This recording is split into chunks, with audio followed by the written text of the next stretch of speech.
ఈ ఉపవాస ప్రార్థన సందర్భంగా యేసుమాల అని ధరిస్తారు. అంటే యేసు దీక్ష, యేసుమాల.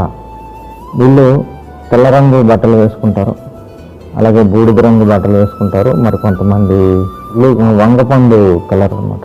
కథోలిక సంఘాలు ఉన్నాయి కదా, వాళ్ళు ఎక్కువగా దీన్ని అవలంబిస్తూ ఉంటారు. యేసుక్రీస్తు ప్రభు వారు ఎక్కడైనా సరే నా పేరు మీద మాల ధరించండి, నా పేరు మీద దీక్ష చేయండి, ఎక్కడ కూడా బైబిల్లో చెప్పలేదండి. పాత నిబంధనలో దేవుడు ఇశ్రాయేలులకి నాజీరు వ్రతం కోసం చెప్పాడు. అది కేవలం ఇశ్రాయేలులకు మాత్రమే. ఇశ్రాయేలు చెప్పినవన్నీ మనకు కాదు. క్రైస్తవులకు ఎక్కడ కూడా దేవుడు ఇలా చేయండి, మాల ధరించండి, ఇలా దీక్షలు చేయండి అని యేసుక్రీస్తు ప్రభు వారు కానీ తండ్రి అయిన దేవుడు కానీ ఎక్కడా కూడా మనకు చెప్పడం అనేది జరగలేదు.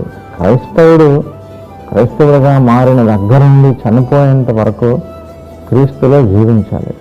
ఇది కరెక్ట్ అసలైన వ్రతం.